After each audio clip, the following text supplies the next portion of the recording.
¿Qué tal, mis amados? Luis Eduardo López, siervo de Jesucristo. Un saludo muy afectuoso. Aprovechando el tiempo que se acerca la Semana Santa, el tiempo en el que se recuerda, se conmemora la pasión, muerte y resurrección de nuestro Señor Jesucristo. Y vamos a hablar del tema. Vamos a hablar de ese tema, de la pasión, muerte y resurrección. Y hoy vamos a estudiar el huerto de Getsemaní, el huerto de la redención, para que nosotros tengamos presente lo mucho que le costó a nuestro Señor Jesucristo el salvarnos, la gran cantidad de beneficios que trajo para nosotros, lo mucho que nos concedió, lo mucho que le costó, lo mucho que nos amó, para que nosotros dobleguemos cada día nuestro corazón a dolor, a arrepentimiento por nuestros pecados, a odiar terriblemente la hipocresía y la maldad, para que le demos la espalda al pecado y no pisoteemos la sangre del Cordero, para que nos esforcemos y busquemos la gracia de nuestro Señor Jesucristo, que es el poder para que nosotros andemos en vida nueva, en una vida santa. Y vamos a mirar lo que dice, lo dicen los evangelistas. Jesús ora en Getsemaní, lo leo en el Evangelio de Lucas, y vamos a mirarlo también en el de Mateo. Marcos repite prácticamente lo que dice Mateo, y Lucas es muy similar a esto. Y saliendo se fue, Lucas 22:39. Y saliendo se fue como solía al monte de los olivos, y sus discípulos también le siguieron. Cuando llegó a aquel lugar les dijo: orad para que no entréis en tentación. Y él se apartó de ellos a distancia como de un tiro de piedra, y puesto de rodillas oró diciendo: Padre, si quieres, pasa de mí esta copa, pero no se haga mi voluntad sino la tuya. Y se le apareció un ángel del cielo para fortalecerle, y estando en agonía, oraba más intensamente, y era su sudor como grandes gotas de sangre que caían en tierra. Cuando se levantó de la oración, vino a sus discípulos y los halló durmiendo a causa de la tristeza, y les dijo: ¿por qué dormís? Levantaos y orad para que no entréis en tentación. Similar lo dice el evangelista Mateo, solo que nos habla: velad y orad para que no entréis en tentación. Viene y los encuentra durmiendo, y les dice: bueno, bien, a la verdad el espíritu está dispuesto, pero la carne es débil. Regresó y volvió a la oración y le decía lo mismo: Señor, si es posible, pasa de mí esta copa, pero no sea como yo quiero, sino como tú. Y volvió una tercera vez y ocurrió exactamente lo mismo, y continuaba orando, y nos dice la escritura que le decía al Padre en la oración las mismas palabras. Vamos a ver brevemente qué fue lo que ocurrió allí. La hematidrosis es un término médico utilizado para describir el rompimiento de los vasos capilares que rodean las glándulas sudoríparas. Cuando el cuerpo humano intenta sudar más rápido de lo normal, hace que los vasos sanguíneos alrededor de las glándulas sudoríparas se revienten, dando lugar a un color rosado rojizo en cada gota de sudor. Y el tejido microscópico de la piel luego se rasga y segrega sangre y pigmento.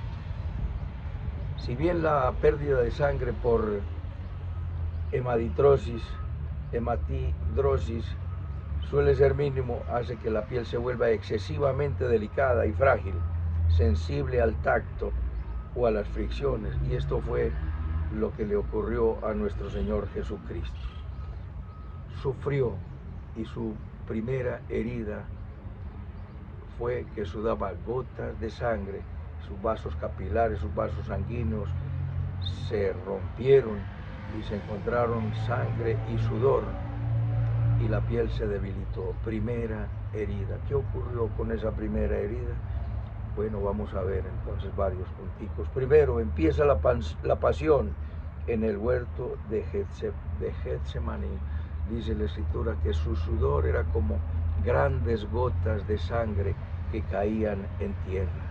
Ese fue el viaje por la vía dolorosa que comienza en el jardín de Getsemaní, en el huerto de Getsemaní, y culminaría en una caminata de 1 kilómetro donde se presentaría el acto más inhumano e injusto de la historia, y comenzó en este lugar sereno donde Jesús escapaba con alguna frecuencia con sus amigos, sus discípulos, para entrar en oración y en la intimidad de la oración con el Padre Celestial. Él salió del aposento alto después de celebrar la Santa Cena, como lo dice los tres primeros evangelios. Él celebró la Santa Cena en el aposento alto y camino de 1 kilómetro llegó al Valle de Cedrón. El Valle de Cedrón, el huerto de Getsemaní, el Monte de los Olivos, es exactamente lo mismo. El Monte de los Olivos tiene un torrente llamado el Torrente de Cedrón, y allí está el huerto de Getsemaní, de manera que los evangelistas citan a cada uno de las veces por el Valle de Cedrón, o por el huerto de Getsemaní, o por el Monte de los Olivos, pero están refiriéndose a lo mismo. Y empezó la pasión allí, en la oración intensa de nuestro Señor Jesucristo. El nombre de Getsemaní significa literalmente prensa de aceitunas, que fue en este huerto donde se presentaba un molino para extraer el aceite de oliva.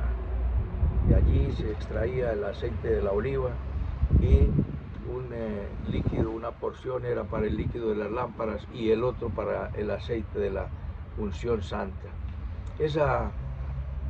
Ese molino estaba compuesto por una base sólida, maciza de piedra, en primer lugar. En segundo lugar, una piedra redonda trituradora que giraba y era arrastrada e impulsada por un palo, un madero fuerte que impulsaba esa piedra redonda de varios cientos de kilos, y se trituraba la oliva y salía el aceite, y como les digo, uno era para las lámparas y otro para la unción. Vemos allí que en aquella noche, en segundo lugar, no se molieron aceitunas. Esa prensa estuvo quieta, pero Jesús estuvo en ese jardín. Allí se molieron en esa noche la voluntad y la determinación de Jesús. Este proceso en esta ocasión no refinó aceite, sino que refinó el espíritu humano de nuestro Señor Jesucristo, como lo dice en Hebreos 5, 8 y 9, que por cuanto padeció, aprendió la obediencia. Nuestro Señor Jesucristo, la palabra nos habla de los padecimientos de nuestro Señor Jesucristo. Aunque era hijo, dice el versículo 5, 7, y Cristo en los días de su carne, ofreciendo ruegos y súplicas con gran clamor y lágrimas al que le podría librar de la muerte, fue oído a causa de su temor reverente. Fue oído, fue escuchado, y él le decía: si es posible, aparta de mí esta copa, pero que no sea como yo quiero, sino como tú. Y vamos a ver cuál fue el tema central de esa oración. Y aunque era hijo, por lo que padeció, aprendió la obediencia. Jesucristo aprendió a obedecer en ese sufrimiento, no que nunca haya desobedecido, pero la vida de nuestro Señor Jesucristo, desde su ingreso en el orden temporal, pasó por sufrimientos, naciendo en una época de gran matanza, de gran violencia, porque Herodes tenía celos de que le fueran a quitar el puesto como rey. Ha nacido el rey de Israel. Y nos dice el versículo 9, y habiendo sido perfeccionado, vino a ser el autor de la eterna salvación para todos los que le obedecen. Jesucristo fue perfeccionado, pero Me preguntarás, quizás, pero ¿cómo que fue perfeccionado? ¿Acaso no era Dios? Sí, Él era Dios y era hombre. Y no pecó. Y ahí es donde nosotros nos encontramos que el evangelista Mateo presenta a Jesús como rey, Marcos como siervo sufriente, Lucas como el hombre perfecto y Juan lo presenta como Dios, que fue perfeccionado como el autor de la eterna salvación. ¿Qué significa esto? Él es perfecto, era perfecto, ha sido perfecto y será siempre perfecto, solo que la redención no se había dado. Entonces, cuando se perfeccionó la redención y la muerte en la cruz del Calvario, fue declarado Hijo de Dios y perfecto Salvador, porque lo logró, aunque fue tentado, aunque el mismo Pedro le dijo, de ninguna manera te pase eso, cuando le dijo que es necesario que el Hijo del Hombre sea entregado a los alguaciles, para que sea maltratado, entregado, crucificado. Y de muchas maneras se le persuadió para que no lo hiciera, pero dijo, la copa que he de beber, que vine a beber, no la he de beber. Entonces nuestro Señor Jesucristo, en la cruz, allí en el huerto de Getsemaní, sufrió, padeció, fue perfeccionado como el autor de la eterna y perfecta salvación, y fue allí triturado su espíritu humano. Entonces, mis amados, Jesús entregó en esta primera herida su voluntad para ser molido. ¿Cuál fue el tema? Lo significativo es el tema de la oración fue que pasara el trago amargo de la voluntad, de su propia voluntad, que no se hiciera su voluntad sino la del Padre, pero pidió quítala, pero que no sea como yo quiero sino como tú. Él fue quebrantado y en esta oración fue oído, pero el Padre Celestial tenía que hacerlo pasar por allí para ser el perfecto Redentor sustituto. Y Él lo dijo, que no se haga mi voluntad, sino la tuya. 4 veces lo dijo reiteradamente, y en el Padre Nuestro nos enseñó a orar antes de que esto se ocurriera y se presentara. Jesús dedicó cada uno de sus 33 años a someterse intencionalmente, voluntariamente, a la voluntad del Padre. En Juan 6:38 dice, no vine a hacer mi voluntad, sino la voluntad de el que me envió. Ella vino a terminar esa carrera y a cumplir el propósito de su vida. La batalla de Jesús, como estaba tan angustiado, se puso a orar y con más fervor, y sus gotas de sudor eran como grandes gotas de sangre que caían en tierra. Grandes gotas manaron del cuerpo de Jesús. Y la batalla que libró Jesús en el jardín del Edén fue someter su propia voluntad a la voluntad del Padre. Número 3. Número 1, empieza la pasión allí en el huerto de Getsemaní. Número 2, su espíritu humano fue triturado, fue molido. Mi alma, y él dice allí en su oración cuando está con los discípulos, les dice a ellos, mi alma está triste hasta la muerte. Mi alma. Jesús también fue como nosotros, espíritu, alma y cuerpo. Mi alma está triste hasta la muerte. En tercer lugar, en el jardín de Getsemaní, en el huerto de Getsemaní, fue sometida la voluntad al Padre completamente, y fue su primera herida, las gotas de sangre. Él eligió allí. La razón más importante de su angustia era algo impensable, elegir que fuese inyectado en su propio cuerpo por las heridas de la humanidad entera a lo largo de toda la historia. Fue inyectado de toda enfermedad, defecto, autodesprecio, adicción.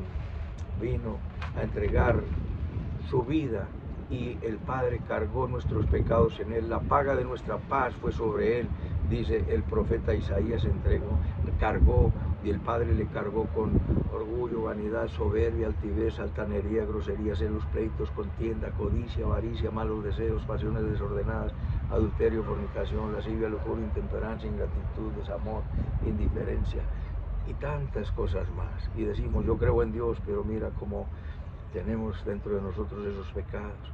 Pero Jesús los derrotó y los derrotó allí en el huerto del Edén. Y en el cuarto lugar, Jesús entregó allí su intimidad y su vínculo afectivo con el Padre. Más adelante, cuando ya estaría colgado en la cruz, dice, Dios mío, ¿por qué me has abandonado? Dice Habacuc 1:9, muy limpio eres de ojos y no puedes ver el agravio, no puedes ver el pecado. Cuando el Padre vio a Jesús cargado de pecado, volteó su rostro y Jesús se sintió solo por primera vez. Y allí la Trinidad por primera vez en toda la eternidad y la temporalidad se separó. La voluntad de Jesús fue molida allí en aquella prensa de aceitunas en Getsemaní, donde se producía el aceite para las lámparas y el aceite de la unción.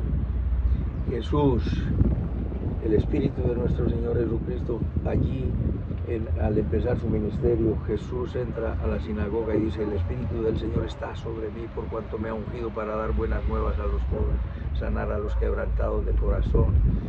Me ha enviado a proclamar libertad a los cautivos y a los prisioneros. Más adelante, después de leer, dijo, hoy se ha cumplido esta escritura en medio de ustedes. Ahora veamos el otro huerto, el contraste con el huerto del Edén. Esta primera herida corresponde a la herida de la humanidad. ¿Cuál fue la herida de la humanidad? Nuestra voluntad. Esa herida se remonta a ese primer huerto maravilloso, ese jardín donde no había nada malo, pero donde se coló el merodeador, el acusador y el tentador. Y allí el hombre tenía acceso directo a la presencia manifiesta de Dios, donde el mismo Jesús caminaba con Adán y disfrutaron de esa intimidad. Allí la voluntad del hombre fue distorsionada al ceder a la voluntad de la serpiente. Y allí se pervirtió la voluntad, se distorsionó, el ser humano perdió su voluntad y quedó esclavizado. Es la esclavitud de la voluntad, al pecado, a la maldad y al malo. Por eso líbranos de la tentación, no nos dejes caer en la tentación y líbranos del mal. Sí. Y vemos entonces allí el contraste que se presenta en esos dos huertos. En el primer huerto, Adán y Eva desobedecieron allí en aquel primer jardín del Edén. Cristo obedeció en el segundo jardín. Adán y Eva rechazaron en el Edén la copa de la bendición, era para andar solo en bendición. Cristo bebió en Getsemaní la copa de la maldición. Adán y Eva quisieron ser como Dios en el jardín del Edén. Cristo eligió ser como nosotros en el jardín de Getsemaní. Adán y Eva desagradaron al Padre en el Edén. Cristo agradó al Padre en Getsemaní. Adán y Eva le desagradaron, Cristo le agradó. Isaías 53:10, y la voluntad de Dios será prosperada en Jesucristo. Las primeras personas arruinaron todo en el Edén, en el jardín del Edén. Cristo lo redimió todo y restauró todo. En Getsemaní lo recuperó. Adán y Eva se alejaron de la presencia manifiesta de Dios en el Edén. Cristo recuperó para nosotros la presencia manifiesta de Dios en Getsemaní. La serpiente ganó en Edén, pero Cristo ganó en Getsemaní, la serpiente perdió. La misión de Jesús era restablecer las bendiciones del primer jardín. Cristo restableció todas las cosas, recuperó y reconcilió todas las cosas, las que están en la tierra y en el cielo, haciendo la paz mediante la sangre de su cruz. Y comenzó todo esto apropiadamente en el jardín del Edén. En conclusión, la batalla del bien y el mal se gana o se pierde en la voluntad. El primer paso hacia nuestra redención es reconocer que nuestra voluntad está en problemas. Nuestra voluntad no sabe qué escoger, o sí sabe qué escoger, escoge lo malo, porque hacemos el pecado por naturaleza y por elección. Y Cristo entregó su voluntad, así puede redimir la nuestra. Dios promete que Él puede cambiar nuestra voluntad para que podamos hacer ahora la voluntad divina. Nuestra voluntad está amarrada al pecado y al mal. Cristo cambia nuestra voluntad, no solamente que la cambia, sino que también nos da la capacidad para hacer su voluntad. Esa es la gracia, para que andemos en buenas obras, las cuales preparó de antemano, porque Él pone en nosotros el querer como el hacer por su buena voluntad. Esta es la historia de la redención que comenzó en el jardín del Edén. Es el milagro de la herida de las glándulas sudoríparas de Jesús. Él entregó su voluntad para transformar la nuestra y liberarla de la esclavitud del poder del mal, haciendo posible que ahora obedezcamos a Dios. Las heridas de Jesús, mi amado, suplican a todo ser humano que aprendamos a confiar en Él. Rinde tu voluntad a Cristo, porque tu voluntad y la mía están vinculadas con el pecado. Están resquebrajadas y dañadas, pero Cristo las recuperó. Ahora, ponte en las manos del Señor. Entrega tu vida, tu mente, tus emociones y voluntad, todo tu cuerpo. Ríndete para que haga su voluntad y dile conmigo: bendito Padre Celestial, te pido perdón por mis pecados. Confieso que Jesucristo es mi Señor, mi Dios y mi Salvador. Te entrego mi vida. Te pido, Espíritu Santo, que vengas a mi corazón y me hagas un vaso útil en tus manos. En Cristo Jesús, Señor nuestro. Amén, amén y amén. Un abrazo, mis amados, y hasta otra oportunidad.